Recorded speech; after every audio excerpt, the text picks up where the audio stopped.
નમસ્કાર મિત્રો, સ્વાગત છે તમારું અમારી યુટ્યુબ ચેનલમાં। મિત્રો, આજના વિડીયોમાં આપણે વાત કરીશું ગ્રામ રક્ષક દળની ભરતી વિશે। ગ્રામ રક્ષક દળની ભરતી બહાર પાડવામાં આવેલ છે, કયા જિલ્લામાં આ ભરતી બહાર પડી છે, ભરતી વિશે તમામ પ્રકારની માહિતી મેળવશું। વિડીયોની શરૂઆત કરીએ તે પહેલાં વિડીયો ગમે તો લાઇક અને શેર કરી દેજો, ચેનલમાં નવા હોય તો ચેનલને સબસ્ક્રાઈબ કરી દેજો। તો ચાલો મિત્રો વિડીયોની શરૂઆત કરીએ। તો મિત્રો, આજે જાહેરાત છે તે ગ્રામ રક્ષક દળ એટલે કે હોમગાર્ડના માદન સભ્યોની ભરતી અંગે આપવામાં આવેલ છે। કયા જિલ્લામાં આ ભરતી બહાર પાડવામાં આવેલ છે? તો સુરેન્દ્રનગર જિલ્લામાં આ ભરતી બહાર પાડવામાં આવેલ છે। સુરેન્દ્રનગર જિલ્લાના વિવિધ પોલીસ સ્ટેશનો છે, તો તે પોલીસ સ્ટેશનોમાં ગ્રામ રક્ષક દળના માદન સભ્યોની ખાલી જગ્યાઓ છે, તે ખાલી જગ્યા ભરવા માટે અરજી ફોર્મ મંગાવવામાં આવેલ છે। વાત કરી લઈએ ક્યાં ક્યાં ઉમેદવાર અરજી ફોર્મ ભરી શકશે। તો ગ્રામ્ય કક્ષામાં રહેતા હોય તે લોકો આ ભરતીમાં અરજી ફોર્મ ભરી શકશે અને સાથે સાથે ઉમેદવારે ધોરણ 3 કે તેના કરતાં વધારે અભ્યાસ કરેલ હોવો જોઈએ। ઉમેદવારની ઉંમર વિશે ચર્ચા કરીએ તો ઉમેદવારની ઉંમર છે તે ઓછામાં ઓછી 20 વર્ષ હોવી જોઈએ અને વધુમાં વધુ 50 વર્ષ હોવી જોઈએ।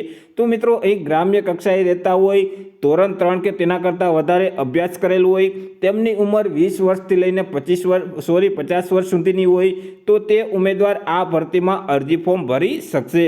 મિત્રો, અહીં વઢવાણ, લખતર, લીંબડી, મૂળી, સાયલા, ચોટીલા, પાટડી, ધાંગધ્રા આ વગેરે તાલુકામાં જે પોલીસ સ્ટેશન આવેલ છે તે પોલીસ સ્ટેશનોમાં જે ગ્રામ રક્ષક દળની ખાલી જગ્યાઓ છે તે ખાલી જગ્યા ભરવા માટે અરજી ફોર્મ મંગાવવામાં આવેલ છે।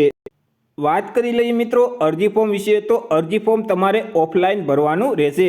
ઓફલાઈન અરજી ફોર્મ કઈ જગ્યાએથી તમે મેળવી શકશો? તો તમે જ્યાં રહો છો ત્યાં તમારું નજીકનું પોલીસ સ્ટેશન છે, તે પોલીસ સ્ટેશન ખાતેથી તમે અરજી ફોર્મ મેળવી શકશો।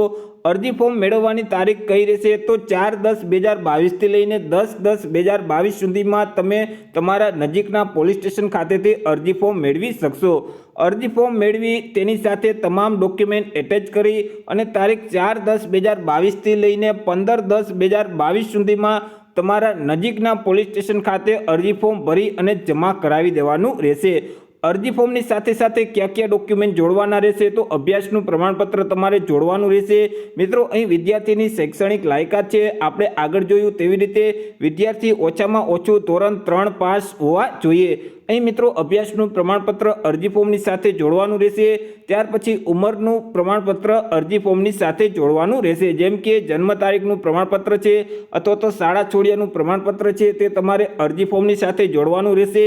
આગળ આપણે ચર્ચા કરી ગયા તેવી જ રીતે અહીં ઉમેદવારની ઉંમર ઓછામાં ઓછી 20 વર્ષ અને વધુમાં વધુ 50 વર્ષ સુધીની હોવી જોઈએ। રહેઠાણનું પ્રમાણપત્ર મિત્રો તમારે જોડવાનું રહેશે। આધાર કાર્ડ અથવા તો ચૂંટણી કાર્ડ અથવા તો રેશન કાર્ડ, 3 ડોક્યુમેન્ટમાંથી કોઈ પણ એક ડોક્યુમેન્ટ તમારે રહેઠાણના પુરાવા તરીકે આપવાનું રહેશે। મિત્રો, અહીં વિદ્યાર્થીનું રહેઠાણ છે તે જે પોલીસ સ્ટેશન વિસ્તાર હોય તે ગામના વિદ્યાર્થી રહેવાસી હોવા જોઈએ।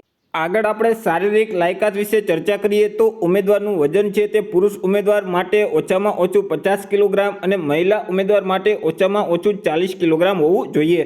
ઊંચાઈની વાત કરીએ તો મિત્રો અહીં પુરુષ ઉમેદવારની ઊંચાઈ ઓછામાં ઓછી 162 સેન્ટીમીટરની હોવી જોઈએ, જ્યારે મહિલા ઉમેદવારની ઊંચાઈ છે તે ઓછામાં ઓછી 150 સેન્ટીમીટરની હોવી જોઈએ। દોડ વિશે ચર્ચા કરીએ તો અહીં પુરુષ ઉમેદવારે દોડ છે તે 800 મીટરની દોડવાની રહેશે અને તે 4 મિનિટની અંદર પૂરી કરવાની રહેશે। મહિલા ઉમેદવારે પણ 800 મીટરની દોડ દોડવાની રહેશે, પરંતુ તેમને 5 મિનિટ અને 30 સેકન્ડની અંદર પૂરી કરવાની રહેશે। તો આ રીતે મિત્રો સુરેન્દ્રનગર જિલ્લાના અલગ અલગ તાલુકા છે, તે તાલુકામાં પોલીસ સ્ટેશન ખાતે જે ગ્રામ રક્ષક દળની જે જગ્યા છે, ખાલી જગ્યા છે, તે ખાલી જગ્યા ભરવા માટે ઉમેદવાર પાસેથી અરજી ફોર્મ મંગાવવામાં આવેલ છે।